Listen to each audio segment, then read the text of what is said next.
Hi friends, రేపటి analysis explain చేస్తా ఉన్నాను. రేపు వీక్లీ ఎక్స్పైరీ ఉంది. దాని జతలో బ్యాంక్ నిఫ్టీ, ఫిన్ నిఫ్టీ, తర్వాత సెన్సెక్స్ లెవెల్స్ ఎక్స్ప్లెయిన్ చేస్తామా అనుకున్నాను. సో నిన్న ఏం చెప్పింది నేను, మార్కెట్ 23,840 నుంచి 23,880 దగ్గర మార్కెట్ టర్న్ అయ్యేదానికి ప్రాబబిలిటీ ఉంది. మార్కెట్ అక్కడ వరకు రీచ్ కాలేదు, అవుట్కిన మొదలే మార్కెట్ టర్న్ అయ్యింది. రేపు ఫస్ట్ ఏం చూడాలా అంటే గ్యాప్ అప్ యూట్ పైన 23,786 పైన ఏమైనా అయితే మార్కెట్ టెస్ట్ చేసేదానికి ప్రాబబిలిటీ ఉంది. అలా కాలేదు అంటే మార్కెట్ ఫస్ట్ 15 మినిట్స్ క్యాండిల్ ఈ ట్రెండ్ లైన్ని టెస్ట్ చేస్తే మాత్రం ఇక్కడి నుంచి సివియర్ ఫాల్ ఉండేదానికి హై ప్రాబబిలిటీ ఉంది. మళ్ళీ ఫస్ట్ 15 మినిట్స్ క్యాండిల్ 720 లెవెల్ని టెస్ట్ చేసి ప్రైస్ ఏమైనా రిజెక్ట్ అయితే 50% కింద ఏకో ఫస్ట్ 15 మినిట్స్ క్యాండిల్ అక్కడ పైన స్టాప్ లాస్ పెట్టి దిగిన ఎంట్రీ తీసుకుంటామా అనుకోండాను. సో మార్కెట్ ఇక్కడి నుంచి ఫాలో అయ్యేదానికి హై ప్రాబబిలిటీ ఉంది. సో సేమ్ సపోర్ట్ లెవెల్ నేను ఏం సపోర్ట్ తీసుకున్నా 23,628 నుంచి 23,595 అనేది సపోర్ట్ లెవెల్లో. సో ఇది బ్రేక్ అయ్యేదానికి హై ప్రాబబిలిటీ ఉంది. ఇది బ్రేక్ అయితే మాత్రము ఈ లెవెల్ ఇక్కడ ఏం గ్యాప్ ఫామ్ అయింది, ఈ గ్యాప్ వరకు వచ్చేదానికి హై ప్రాబబిలిటీ ఉంది. చూస్తామా రేపు ఈ జరిగితే సో మార్కెట్ కిందకు వచ్చేదానికి హై ప్రాబబిలిటీ ఉంది. బయింగ్ ఆపర్చునిటీ చూడాలంటే గ్యాప్ అప్ యూట్ పైన కావాలి, 23,786 పైన ఏమైనా అయితే. లేదు అంటే ఇక్కడ బాగా కన్సాలిడేషన్ అయ్యి తర్వాత బ్రేక్అవుట్ ఇస్తేను నేను రెడీగా ఉండను, అప్పుడు తీసుకునేదానికి. ఇమ్మీడియట్గా ఫస్ట్ 15 మినిట్స్ కంటే ఇక్కడ పెద్దగా క్లోజ్ అవుతాను, నాకు ఇంట్రెస్ట్ లేదు బయింగ్ ఆపర్చునిటీకి. మార్కెట్ అక్కడి నుంచి మళ్ళీ ఫాల్ సిగ్నల్ ఇచ్చి మళ్ళీ కిందకు వచ్చేదానికి హై ప్రాబబిలిటీ ఉంది. సో బ్యాంక్ నిఫ్టీ లెవెల్ చెప్తే, సో నేను ఏం చెప్పిండే ఒకసారి ఆ వీడియోని ఒకసారి చూడండి. ఈ లెవెల్ పైన వెళ్తే మాత్రం మార్కెట్ ఫాల్ సిగ్నల్ ఇచ్చేదానికి ప్రాబబిలిటీ ఉంది. ఫస్ట్ టైం ట్రై చేస్తే, second time, third time, fourth time market వెళ్ళేదానికి కాలేదు. సో కిందకు వచ్చేస్తే రేపు ఏమైనా 50,400ని మళ్ళీ ఏమైనా టెస్ట్ చేస్తే మాత్రం ఇక్కడి నుంచే షార్ప్ ఫాల్ వచ్చేదానికి హై ప్రాబబిలిటీ ఉంది. టిల్ సపోర్ట్ లెవెల్ వరకు వచ్చేదానికి ప్రాబబిలిటీ ఉంది. సో 49,800 వరకు వచ్చేదానికి హై ప్రాబబిలిటీ ఉంది. బట్ ఒక హడల్ ఉంది 50,000. ఈ 50,000 ఏమైనా క్రాస్ చేస్తే మాత్రము ఈ 49,800 వరకు ఈజీగా వచ్చేదానికి హై ప్రాబబిలిటీ ఉంది. బయింగ్ ఆపర్చునిటీ చూడాలంటే 50,500 పైన 30 minutes market candle, 30 minutes 90% candle ఏమైనా 90% ఆర్ 80% క్యాండల్ క్లోజ్ అయ్యి అవుట్ హై ఏమైనా బ్రేక్ అయితే మాత్రం డెఫినెట్గా మార్కెట్ ఇక్కడి నుంచా ప్రాబబిలిటీ ఉంది పైనకి వెళ్ళడానికి. సో సపోర్ట్ లెవెల్ ఎందుకు వేస్తలేదు అంటే మార్కెట్కి ఇప్పుడు అట్ ప్రజెంట్ 50,000 సపోర్ట్ లెవెల్. ఈ సపోర్ట్ తీసుకుంటాను, ఇమ్మీడియట్గా సపోర్ట్ బ్రేక్ అయితే నాకు ఇంట్రెస్ట్ లేదు సెల్లింగ్ ఆపర్చునిటీకి.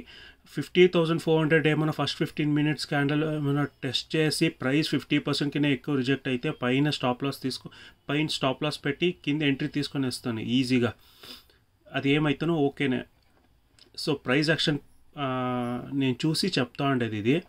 సో ఫిన్ నిఫ్టీ లెవెల్ చూస్తే నిన్న ఇదే లెవెల్ని చెప్పింది, ఈ లెవెల్ క్రాస్ అయితే మార్కెట్ ఫాల్ సిగ్నల్ ఇస్తుంది అంటే క్రాస్ ఆయా ఫాల్ సిగ్నల్ ఇచ్చే. మళ్ళీ రేపు ఏమైనా 23,680 ఆర్ 690 లెవెల్ని ఏమైనా టెస్ట్ చేస్తే ఫ్లాట్ ఓపెన్ అయ్యేసి అక్కడి నుంచే మార్కెట్ కిందకు వచ్చేదానికి ప్రాబబిలిటీ ఉంది. 23,520 నుంచి 23,480 ఈ లెవెల్ని మార్కెట్ టెస్ట్ చేసేదానికి హై ప్రాబబిలిటీ ఉంది. గ్యాప్ అప్ అయితే 23,760 పైన 30 మినిట్స్ క్యాండల్ క్లోజ్ కావాలా, ఆ హై బ్రేక్ అయితే తర్వాత ఆలోచిస్తాను బయింగ్ ఆపర్చునిటీకి. అట్ ప్రజెంట్ బయింగ్ ఆపర్చునిటీ నేను వ్యూ తీసుకుంటలేదు. మార్కెట్ ఇక్కడి నుంచే పెరుగుతూ ఉంటాను, నాకు ఇంట్రెస్ట్ లేదు బయింగ్ ఆపర్చునిటీ. ఇక్కడ బాగా కన్సాలిడేషన్, ఒక 2 అవర్స్ కన్సాలిడేషన్ అయి బ్రేక్ అయితే తర్వాత ఆలోచిస్తాను బయింగ్ ఆపర్చునిటీకి.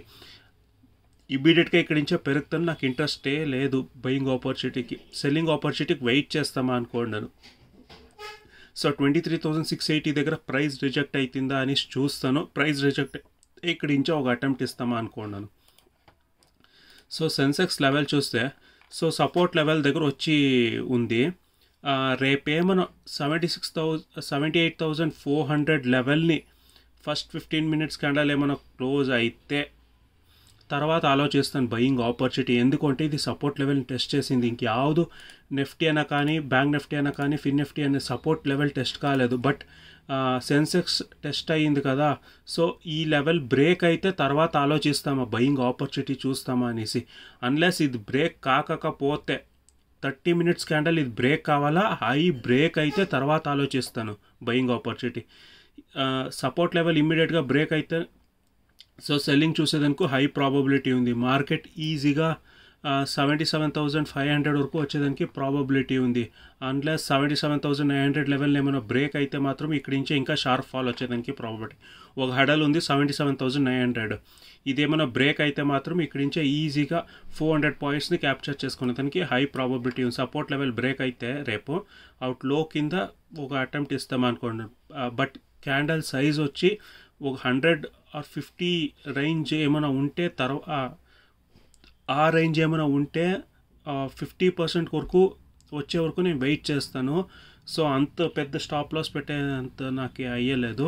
సో 100 పాయింట్స్ ఉంటే 50 పాయింట్స్ వచ్చే వరకు వెయిట్ చేస్తాను. ఇంక 50 పాయింట్స్ని నేను స్టాప్ లాస్ కింద పెట్టుకుంటామా అనుకోండి. ఇదే నా కంప్లీట్ అనాలిసిస్ ఈ 4 ఇండెక్స్ గురించి.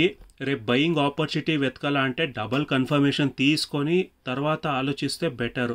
సో నా అనాలిసిస్ మీకు ఏమైనా ఇష్టమైతే ప్లీజ్ ఒక లైక్ చేయండి ఫ్రెండ్స్. Thank you.